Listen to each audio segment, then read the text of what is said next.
Bonjour à toutes et à tous, nouvelle semaine, nouveau journal du e-commerce. Merci d'être de plus en plus nombreux et nombreuses à nous suivre toutes les semaines pour ce décryptage des actualités e-commerce et retail. Et comme chaque semaine, je suis en compagnie de Nicolas. Comment ça va, Nicolas?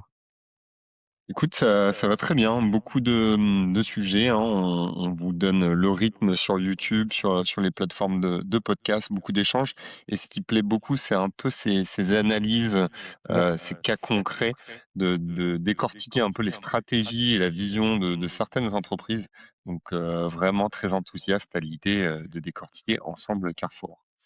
Oui, parce que voilà, lors du dernier JDE, des derniers JDE aussi, on avait fait pas mal, comme tu disais, d'études de cas. On a vu Joybuy, on a vu du Decathlon. Le dernier JDE, on avait fait un focus sur Amazon avec leur grande annonce d'Amazon Supply Chain Services. Donc voilà, aujourd'hui, et je te le dis, comme tu le disais, je te propose et on vous propose un focus sur Carrefour avec deux actualités qui montrent une transformation, on va dire, beaucoup plus profonde qu'une simple évolution. On parle de guerre des prix, il y a du commerce agentique, il y a de l'IA, il y a de l'intégration de ChatGPT, bref. Voilà, tout ça dans le parcours d'achat. Carrefour est en train de bouger et on va décrypter tout ça. C'est le but de notre émission avec Nicolas aujourd'hui, de décrypter ce virage stratégique et de comprendre comment Carrefour tente de préparer le retail de demain. Tu disais qu'on était présent sur YouTube, bien sûr, en vidéo. Si vous voulez de l'audio, on est présent sur toutes les plateformes d'écoute également. Vous êtes de plus en plus nombreux et nombreuses, donc merci à vous. Et notre newsletter tous les jeudis sur e-commerce nation pour avoir toutes les actualités de l'écosystème. Et donc, Carrefour, qui a publié du coup récemment les résultats de son premier trimestre 2026 avec quand même un contexte qui est extrêmement tendu dans la distribution. Comme je le disais, il y a de la guerre des prix, il y a de la concurrence d'autres acteurs, d'Action, du Lidl ou encore des marketplaces chinoises. On est déjà revenu sur ces marketplaces chinoises sur d'autres JDE. Mais voilà, Carrefour doit se défendre, notamment défendre ses volumes en accélérant sa transformation technologique. Et voilà, derrière tous ces résultats financiers, Carrefour commence à surtout faire émerger une sorte de nouveau sujet, tout ce qui est commerce agentique et rôle de l'IA, pardon, dans les parcours d'achat. Dans un premier temps, je te propose de décrypter un petit peu justement, voilà, les grandes tendances, les grands résultats du premier trimestre 2026 avant de partir explorer l'horizon 2030 avec Carrefour. Est-ce que tu peux voilà, nous décrypter un petit peu comment se comporte Carrefour en ce début d'année 2026 dans un contexte de guerre des prix, comme on le disait? Oui, pas mal de changements, hein. La dynamique notamment du trimestre repose clairement sur l'Europe, Mmh. pour Carrefour, avec en France, qui est le 1er marché du groupe avec, 11 milliards d'euros de ventes. La croissance a atteint plus 1,4 à périmètre comparable, donc c'est en amélioration par rapport Mmh. au trimestre précédent. Ça s'appuie, sur un marché alimentaire qui est redevenu, davantage porteur, mais aussi une stratégie qui est, davantage offensive Mmh. pour, obtenir des nouveaux clients. Donc, Carrefour enregistre des gains de part de marché soutenus par des investissements massifs dans la OK. compétitivité, prix et une amélioration continue de l'expérience en magasin. Donc, voilà, c'est des chiffres qui sont, assez prudents en termes de Mmh. croissance, hein, on sait, comme tu l'as dit, que c'était assez compliqué, sur le domaine de la grande distribution. Mais, il y a d'autres pays comme l'Espagne qui confirment cette tendance avec, plus 3,1 en termes de croissance, tiré par les produits frais, une activité e-commerce dynamique, localement en hausse de plus 9. Donc voilà, il y a cette évolution en termes, d'expérience, client, que ça soit en ligne, principalement. Donc on sent que Carrefour est dans cette logique de moderniser son expérience et d'accompagner l'ensemble de ses clients, vers, la digitalisation. Oui, je parlais d'une guerre des prix et tu l'évoquais aussi dans ton décryptage sur cette première question. Mais justement, la guerre des prix, peut-être rapidement, c'est quoi un petit peu les leviers immédiats que Carrefour met en place? Oui, donc, derrière ces performances, Carrefour mène, une stratégie, très lisible, mais exécutée avec intensité, hein, c'est ça Mmh. la particularité. Le groupe a multiplié les initiatives pour renforcer son image de prix, regagner du trafic et notamment avec des opérations, prix coûtant sur 200 produits essentiels, 2 vagues de baisse de prix importants sur plus de 500 références avec des réductions moyennes de 8. Donc OK. là, quand on disait que le secteur, il était assez, challengé, et ben, on voit clairement avec la stratégie de Carrefour qui, n'a pas fait dans la dentelle, qui a, Ouais. vraiment décidé d'être ultra agressif sur la logique prix, puisque c'est ce que recherchent les clients en termes de consommation. Donc derrière, il y a des résultats très concrets, la satisfaction client qui progresse, hein, le Mmh. NPS en hausse de 3 points en France et même 11 points dans les anciens magasins Cora. OK. Et donc voilà, ça affiche qu'ils sont dans la bonne direction en termes de positionnement. Ouais, du coup et pour, faire une, transition avec notre sujet d'après, hein, mais pourquoi aujourd'hui Carrefour, parle autant d'IA, de commerce agentique? C'est quoi un peu le problème stratégique que l'enseigne, elle cherche à résoudre déjà, hein, puisque c'est déjà en marche tout ça? C'est quoi un petit peu ta vision là-dessus? Oui, il y a une stagnation pour les hypermarchés, hein, heu, l'enjeu pour un acteur comme Carrefour, c'est de renouveler un peu sa croissance Mmh. et ce dynamisme. Donc, il y a la partie proximité pour le retail physique, avoir plus de points de vente, et la partie IA pour le digital. Donc, là, c'est une opportunité d'aller chercher une croissance complémentaire dans un marché qui est extrêmement tendu. Donc ça redistribue un peu, certaines parts de marché, pour ces acteurs-là, donc d'où la nécessité, d'investir énormément sur le commerce agentique. Hem, donc voilà, la partie technologique, c'est déjà, important. Ils ont déjà officialisé l'intégration de leur offre, dans, ChatGPT, qui, permet aux utilisateurs, d'avoir un parcours d'achat, complet directement depuis l'interface conversationnelle. Mmh. Donc, Ouais. voilà, il y a cette volonté d'être dans l'innovation parce que à terme, ça leur permet, d'ouvrir un nouveau potentiel de marché et de récupérer, Mmh. des parts de marché. Ouais, et puis Carrefour a récemment présenté aussi son plan et c'est notre deuxième actualité, hein, son plan Carrefour 2030 avec une ambition qui est quand même très claire, devenir un distributeur beaucoup plus technologique, qui est transformation qui est déjà en cours, hein, et piloté par la donnée, par l'IA et l'automatisation, du commerce. Ça, c'est notre deuxième actualité et justement, hein, Carrefour 2030, donc c'est Alexandre Bompard, hein, qui présente une vision beaucoup plus large que celle d'un simple distributeur alimentaire, hein, comme on pourrait le voir et l'imaginer, dans la partie, classique de la grande distribution. L'objectif aujourd'hui et désormais et pour les années à venir, c'est d'intégrer l'IA dans toute la chaîne de valeur, hein, que ce soit les magasins, la logistique, le prix, hein, qu'on évoquait tout à l'heure, l'expérience client et le commerce conversationnel. D'un point de vue, plan Carrefour 2030, c'est quoi un petit peu les grandes ambitions? Je crois qu'il y a 5 piliers, hein, du plan Carrefour 2030. Est-ce que tu peux nous les évoquer? Oui, du coup, on va avoir en premier pilier le recentrage, stratégique, un focus sur la France, l'Espagne, Brésil. Ces 3 OK. pays représentent 85 du chiffre d'affaires. Donc OK. voilà, il y a vraiment un recentrage pour, limiter les investissements et consolider les positions sur des marchés, historiques. Un objectif France, 25 de parts de marché d'ici, 2030. Donc OK. voilà, de encore une fois, consolider ses positions stratégiques sur les marchés clés et la France notamment, qui est, un pays clé, dans leur répartition de chiffre d'affaires. La révolution, tech, déploiement massif de Vision, dans les magasins français. Donc, ça on reviendra dessus, mais, Ouais. ça permet une grosse digitalisation des rayons, de l'automatisation de certaines actions et beaucoup d'analyses avec, de l'intelligence artificielle. L'agentique, commerce, le partenariat, pionnier, avec Google pour l'achat, via IA, notamment avec Gemini, l'intégration avec ChatGPT, on l'a évoqué. Mmh. La performance financière, 1 milliard d'euros d'économies annuelles, 3,5 de marge opérationnelle visée d'ici, 2030.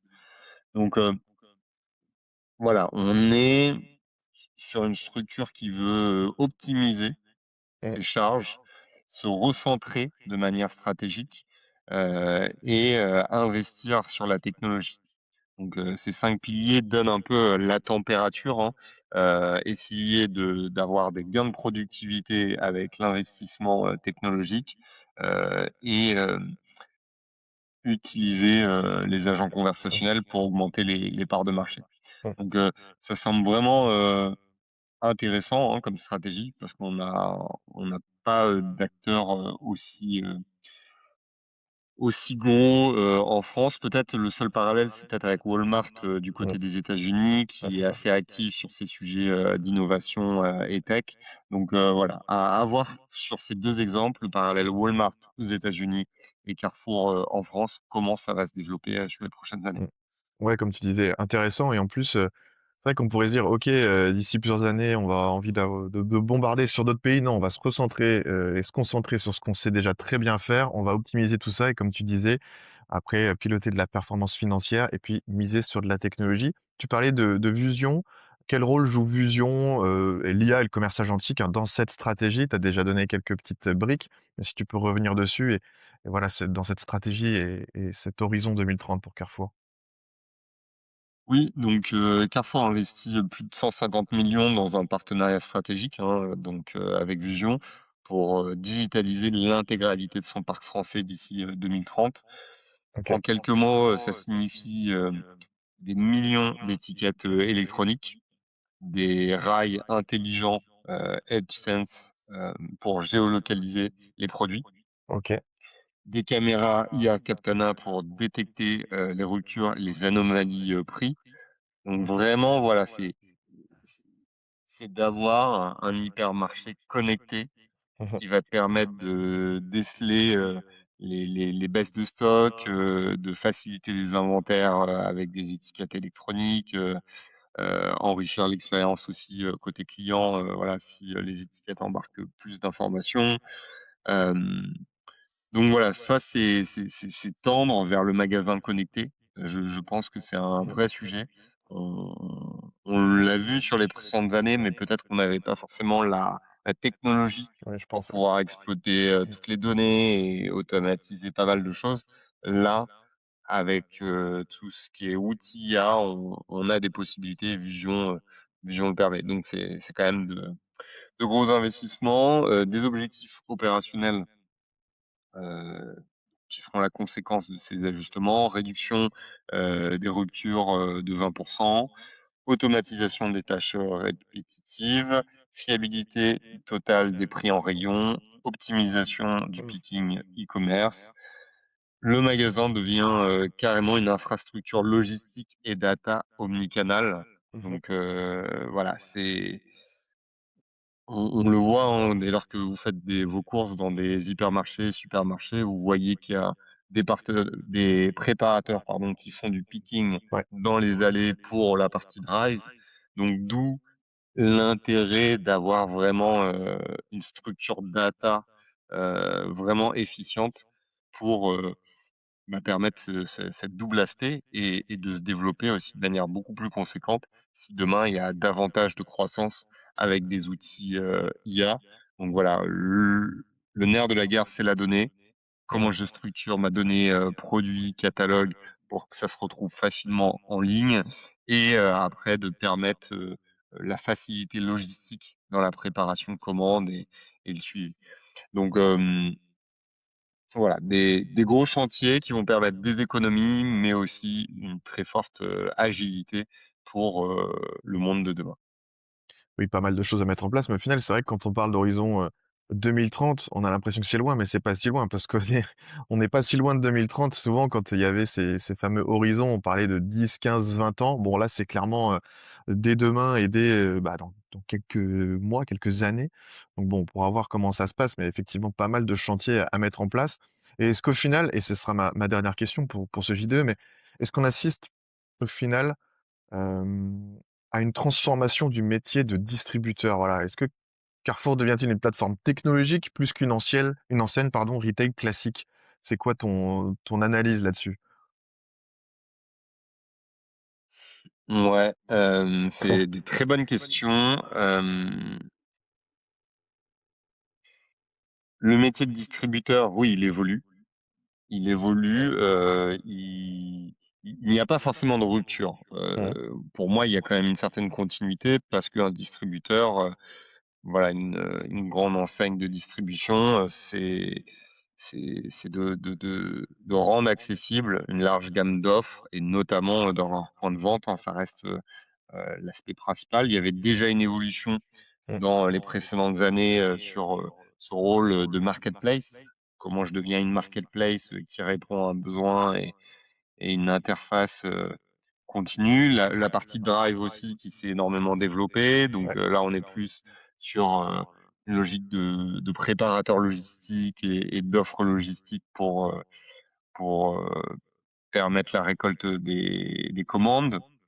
Donc on est en évolution permanente sur ce métier, parce que le consommateur a de nouveaux usages, que ça soit les usages numériques, que ça soit l'usage, du drive pour optimiser son temps. Donc, voilà, il y a une transformation continue du métier de distributeur, donc ça c'est sûr. Et donc l'enjeu, c'est comment on imagine ce Mmh. métier, demain, à horizon 2030-2050.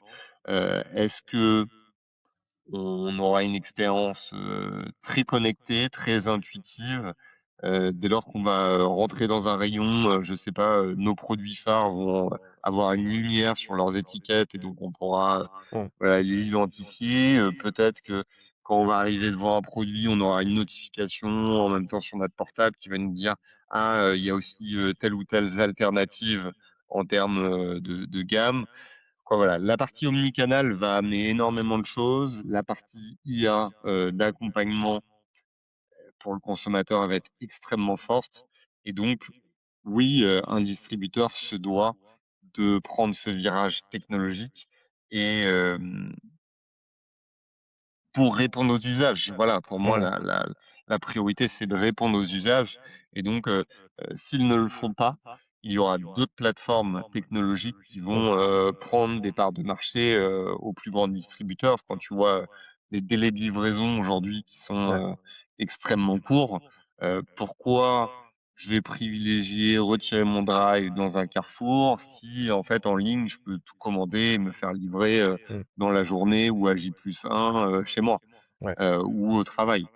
Donc, je pense que du coup, il y a une mutation qui est forcée pour ces acteurs-là pour, voilà, garder leur part de Mmh. marché et pérenniser leur activité. Donc, aujourd'hui, ce que Carrefour, 2030 propose, c'est cohérent sur le papier, simplification géographique, discipline prix, offensif, sur les frais, digitalisation massive, IA structurante. Ouais. OK. Mais l'enjeu, il n'est plus stratégique, il est exécutif. Parce qu'il faut réussir à mettre en place toutes ces choses-là pour un acteur qui est, énorme et Mmh. qui a de nombreux points de vente. Donc, voilà, ça va exiger, beaucoup de choses au niveau des franchisés, hein, de l'aspect de conduite du changement, de la formation, massive, de la discipline data, aussi irréprochable. Donc, voilà, si l'exécution suit, Carrefour pourrait devenir, un modèle omnicanal le plus avancé d'Europe. Mmh. Donc, ces Carrément. difficultés, ces challenges à l'instant T leur permet de développer un avantage stratégique pour, les décennies à venir. Mmh. Donc c'est en ce sens-là où en fait ces challenges sont vraiment intéressants à observer. Tout à l'heure on parlait de Walmart, voilà, de voir comment ces acteurs-là qui décident de se révolutionner de l'intérieur. Parce que quand tu es un Walmart et que tu te dis: «Bah, je vais intégrer ChatGPT pour que les gens ils passent directement leurs commandes sur, ChatGPT», eh bien, voilà, est-ce que tu te tires pas dans une balle dans le pied, en Mmh. disant: «Bah, en fait, mon site, il va moins fonctionner». Ouais. Heu, donc, c'est l'univers aujourd'hui digital qui évolue fortement et donc, ces acteurs-là, ils ont un intérêt de faire des ruptures avec leur modèle historique pour ne pas être en retard sur, les comportements, des consommateurs. Donc, voilà, c'est en partie, oui, voilà, pour moi, des distributeurs deviennent des plateformes technologiques, que ça soit en rayon avec beaucoup plus d'intégration IA ou que ça soit en ligne Mmh. avec, une expérience utilisateur, dopée à l'IA. Et donc ça, on peut pas le faire de manière passive, il faut s'acculturer et acculturer ses équipes pour, permettre cette transition des nouveaux, hypermarchés Mmh. connectés, de demain. Merci pour ton avis, ton décryptage. Vous qui nous écoutez, qui nous suivez, qui nous regardez peut-être aussi en vidéo, justement, donnez-nous votre avis, hein, sur Carrefour. Est-ce que c'est vraiment une transformation, du métier de distributeur? Est-ce qu'il Carrefour devient une plateforme technologique plus qu'une ancienne de retail classique. Bref, voilà, le débat est ouvert et ça sera super intéressant de voir comment Carrefour, petit à petit, va mettre tout cela en place. Et comme tu le disais, l'enjeu n'est plus stratégique, il est exécutif. C'est l'autre enjeu pour Carrefour. On parlait tout à l'heure de ChatGPT, hein, puisque cette stratégie, elle devient concrète, hein, c'est Carrefour fait partie des premières enseignes françaises à expérimenter, l'intégration du commerce directement dans les interfaces conversationnelles.